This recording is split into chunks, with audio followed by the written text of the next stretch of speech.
Hello and welcome into this week's episode of the Recruiting Blitz. I am Greg Smith, Senior Recruiting Analyst here at Inside Nebraska, and I am joined once again, as usual, by digital content extraordinaire Jansen Coburn. Jansen, how are you, man? Holy cow, what a week and what a day. Happy Father's Day, by the way, everyone Wow. watching. I'm Yeah, doing happy good, Father's Day Greg. to everybody watching. Yeah, it's boy, it's a day. Like it's funny. I feel like we said It this is a last week. Didn't we day. call it? We called it. We said last week that things are going to pick up in a big way. I don't know if we anticipated what quite has happened so far today, and what's still maybe yet to come, depending on when you're listening to this. But it has been a huge day and a huge week. Like I'm glad you said that. It's been a huge week for Nebraska recruiting, as a lot of things have happened. A lot of intriguing things off the field this week, but obviously capped by a handful of commitments that have been announced this weekend following a really good and obviously successful recruiting weekend or official visit weekend for Matt Rule in Nebraska. So without further ado, man, let's jump right into it because we got a lot of things to hit. Yeah, you just said it. There's so much to talk about that we had to actually take stuff out of the show to Right. fit it all in. We'll talk about the commitments last because that's fresh on the minds. We'll start with the offers. There was camps going on all week, some small official visitors coming in throughout the week, and some offers that came out of it. But there's one particular offer that was intriguing, and it was out to a 2025 quarterback. And the last time we were on the pod, Greg, we were talking about Stone Saunders and how he was presumably the #1 target. And now there's a new offer out to Alex Manske. He's out of Algona, Iowa. He only has 4 offers right now. I believe it's Iowa, Pitt, Wisconsin, and Nebraska, but he's only going into his junior year, so that's understandable. Uh, Given all that I just laid out, Greg, what are your thoughts on that offer to Alex Manske? Man, this is a fascinating situation. And you know, it's funny, we spend so much time talking about quarterback, and rightfully so, but it is always interesting to me because of kind of how these things play out. So obviously we saw what happened with the 2024 class with the pursuit of Dylan Raiola. It's on again, off again. You kind of have Danny KAELIN there on a little bit of the back burner, but they're doing work behind the scenes. They get KAELIN. He seems like a great fit for what they're doing now, and we'll talk about him in a little bit as well, a little bit more later. And he's, you know, helping to recruit and all of that. So quarterback in 24 feels like it's ongoing, but it's really not because we got KAELIN in the class. But then you fast forward to 25 because you're always recruiting more than one class at once. And we all presumed, like you said last week, even that Stone Saunders was the #1 target for Nebraska football for 2025 quarterback recruiting. He came here that last week for an unofficial visit and for camp. Daniel KAELIN also happened to be on campus that day as well. There was a picture floating around of those two. But then something interesting happened. Alex Manske also came to camp and he threw for Nebraska, also had an unofficial visit, and they were blown away by what they saw. And if you see him on tape, and I've watched him on tape, he's got a really strong arm. Like, and it looks effortless out there with the way that he throws the ball. He's a little bit bigger than Stone Saunders is, as well as Manske's about 6'2", almost 200 pounds. And he's a really good athlete. Like, he can run as well. And so he kind of does everything that you need. And I was surprised that he didn't actually have more early offers. And I know you mentioned those ones that he has, and those are really good early offers. Like, anytime Yeah, you have a handful of Big Ten offers going into your junior season, like, that's really good. Usually that's just a really good sign. And I think that he's only going to continue to get more and more offers. Nebraska then liked him so much during that camp that they actually got him back on campus this weekend for another unofficial visit while they had all these official visitors on campus. And now that we know that it's been coming out, the guys are committing left and right. Obviously, things were going really well during that weekend, so it was great to get him back around that. When, oh, by the way, another fun wrinkle in this is he could have gone to Iowa because he was invited to like their barbecue deal that they were having. He said, thanks, but no thanks. I'll stick with going to Nebraska like I had planned to, which I know made Husker fans happy as well. But yeah. that's a really interesting development with what's happening with him. And it feels like Alex has moved into that #1 spot for the 2025 quarterback moving forward, but we'll kind of see. You just answered my follow-up question was, is he gonna kind of contend for that #1 priority spot for 2025? But there you have it.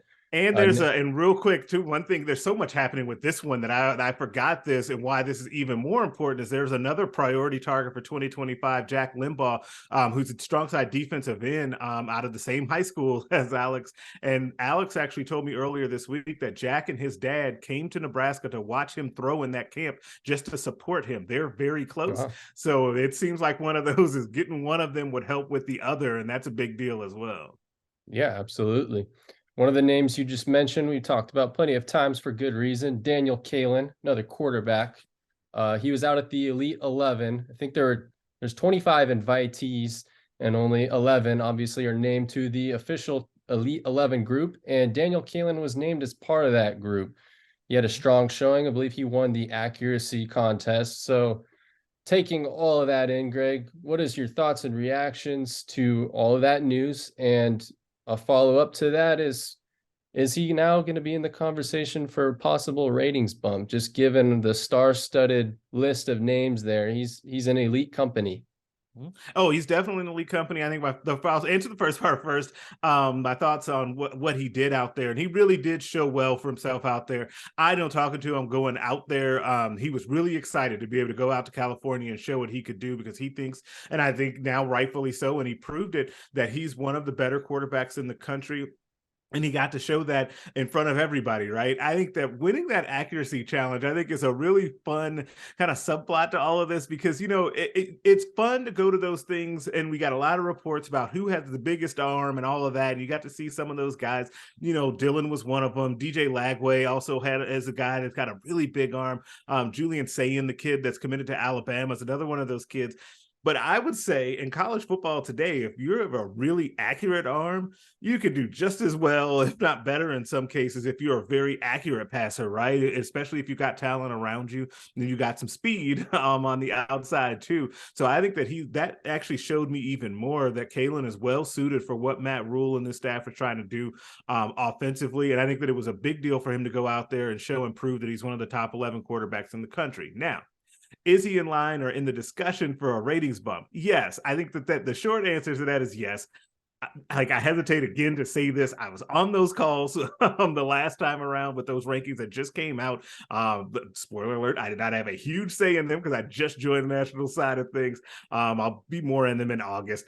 But that was a discussion, what Daniel KAELIN had to do to be able to get that 4th star. And the two things that really came up was him being able to go out and show his stuff out of the Elite 11 and showed that he belonged amongst those elite guys or those top quarterbacks. He did that, right? Check done. The second thing is he needs to continue to show that he's improving from where he was during his junior season, which he had a big jump during that junior season. I've said here and other places that I think he's going to have another jump when we get to his senior season, because I think his best football is ahead of him. He's got a very good team as well, and a system, frankly, that is very conducive to good quarterback play, right? And so I think all those things are going to help him. I do think that when we get further into the evaluation process, I think he's going to end this process as a 4-star. I do think that. I think the Husker fans just have to be patient with us to get him there, and he has to continue to prove it. But I do think that he's on his way. I'm going to put you on the spot, Greg. What would you rate him? How would you reevaluate him? I would evaluate him as a 4-star prospect. I do think that he is that, though I do understand a little bit of the argument on the other side, because you just don't know. And part of this is, even though Nebraska high school football has continued to improve and we know that it's very solid, like, it's hard to sell people sometimes on just how good that is, especially at the skill positions where, you know, if he's going against cornerbacks that are never going to play D1 football and he's throwing to D1 wide receivers, it's hard to also kind of judge that, right? You kind of get that, but I would rate him as a 4-star. All right, we'll switch it over to the commitments now. We'll go in the order in which they came. I can't remember the last time Nebraska got this many commitments in one day. The first one that trickled in was BRAYLEN PRUDE out of Pearland, Texas. I don't know exactly how to say it. It's in the Houston area, kind of safety, outside linebacker, hybrid type of player. Let's start with him. Talk about BRAYLEN PRUDE. Yeah, he's about 6'4", 190, 200 pounds. I really like him. I think that, you mentioned to me the key thing about BRAYLEN is that he's that safety linebacker hybrid guy that I think that this defense will always feature as long as Tony White and Matt Rule are around, right? Running kind of that 3-3-5 system. They want fast, athletic guys that can play at both the third and the second level, that can both come down and hit you and actually be able to drop back in coverage. He's a raw athlete and a guy that they saw at camp. I think he was one that ran a 4.40 in front of them, and then kind of the rest is history there. But I like Braylon Prude. I think that he's a good pickup for Nebraska. All right, the next one that came in was Jake Peters, offensive guard out of Iowa. Thoughts on that one? Yeah, I think that he is one to me that this is a good test case of when you have offensive linemen sometimes that don't quite have those elite measurables that you see. Sometimes, he's 6'2", he's not, 6'5", 6'6", he's not the 6'8", 6'9" that you see in some of the offensive linemen under Scott Frost. But with him being 6'2", it sounds weird to say this, but him being 6'2", that was kind of pushing colleges off of him or making them slow play him. And that's why, Iowa State had not offered him, but they were starting to kind of come around after seeing him at various camps. Now, I think that that's the thing that really slowed down his recruitment, but Nebraska also worked him out at camp, and when Donovan Raiola was able to work with him in person, the word that I get from behind the scenes on Jake Peters is that he's got that mean streak in him, right? A guy that, what's the saying, they play place in the echo of the whistle. That's definitely Jake Peters, and he's going to have that chip on his shoulder as well coming to Nebraska as someone that, Nebraska was one of the few teams that wanted him badly. I think he'll make for an interesting interior lineman prospect moving forward. And it would not surprise me to see him end up contributing down the road. The third commitment of the day was KALLEN BARTA. I'm not sure exactly how to say his first name, out of Topeka, Kansas. Nebraska's, I believe, his only Division I offer, so kind of under the radar. What did you think about him committing to Nebraska today? Yeah, this one was a really unique story too, and that it's the same in a way that he was discovered by Nebraska at one of their camps. That's going to be a theme that continues to happen, guys. Get used to hearing that as we move forward through the rule era. They like getting guys at their camps, and that's going to actually make kids come to those camps more, by the way, if they think that they have a chance to get an offer and really be in the mix to get on the team, right? And so Nebraska had him camp. He really impressed them with his athleticism, his change of direction, but he did not leave there with an offer. That was the kind of weird thing, right? Is that he left, didn't have an offer, but he set up an official visit to come back this weekend to check it out. And actually, as we're recording this, that story just went live a little while ago on InsideNebraska.com. I just got off the phone with him about an hour ago. And so he told me that, he wanted to come back, check out Lincoln, spend some more time with the coaching staff. But the longer he was on campus, the more he just kept thinking, I just need to go ahead and commit because I love it here. He talked about the family atmosphere. Also, his player host was Dwight Boodle II. And he said that Dwight told him, hey, I'm from Miami. I committed here and don't regret it for a second. And that really had an impact on BARTA. I think that he's another one of those, you had an interesting, big athletic guys for the back end of the defense. He said that he could play any of those 5 positions in the secondary for Nebraska. He also, I think he ran like a 4.39 40-yard dash when he was here at Nebraska as well. So just another long athletic guy for the back end of this defense. Yeah, absolutely. And it's kind of crazy because we're going to switch over to the official visit preview for next weekend. This was much smaller week, but it seemed like it was very productive for Nebraska's staff. They got in on a lot of guys, got them out for the camps, as you mentioned. It's kind of hinting that if you come out to a camp, it could pay off for you if Nebraska likes you.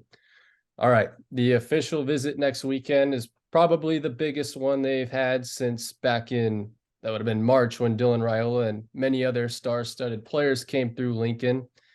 I won't ask you to name every player that's coming through, and I know it's a fluid situation. Yeah. Who are some of the notable names as of right now that are expected to come?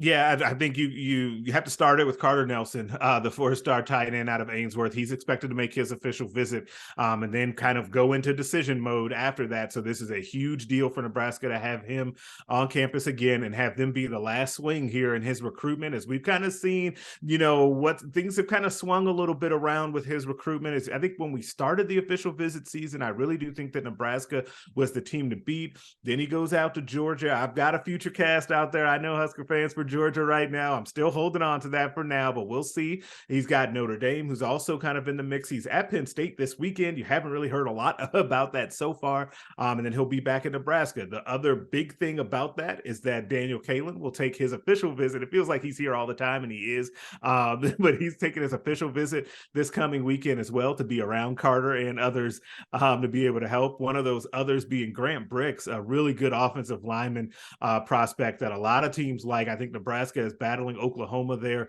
and Brix is a really talented player. And then two players that I'll mention.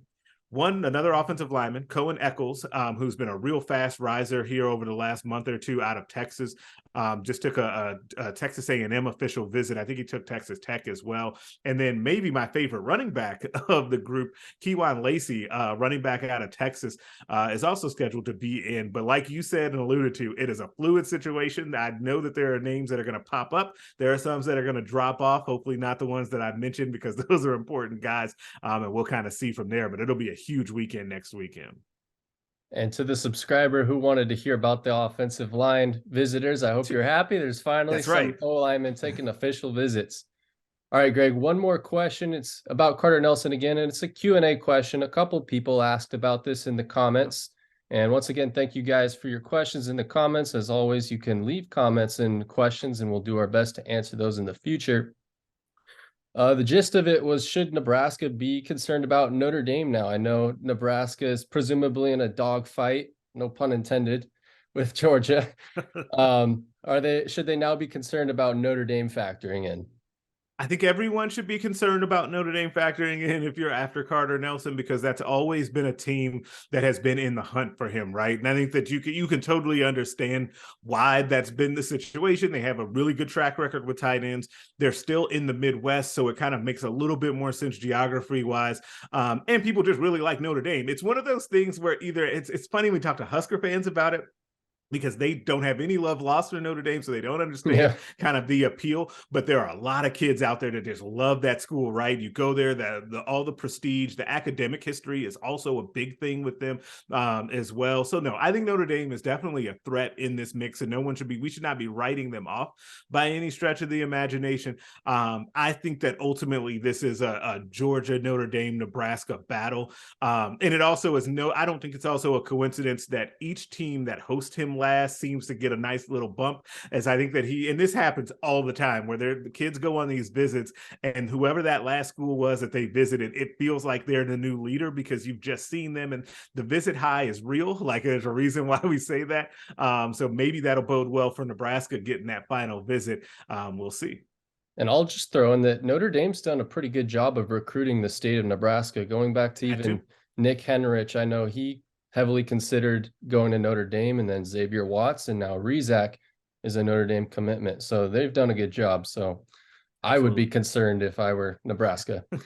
But yeah, that's all I got for you, Greg. I just want to lastly say happy Father's Day to all the fathers out there who are watching us and supporting the channel. We appreciate that. And I'll turn it over to you, Greg. Yeah, again, I echo those statements or sentiments. Happy Father's Day to everybody out there. Hope you guys have a wonderful, wonderful day, and everybody is treating you well. Extra special today. Make sure you guys check out InsideNebraska.com for all the visit recap. We've got all the commitment stories. We've got interviews coming with everybody that committed this weekend, and more to come as well. Make sure you like this video up, tell a friend, subscribe to the YouTube channel so you can get these videos directly into your feed. And we'll be back next week with Big Visit Palooza. The big June 23rd weekend is coming.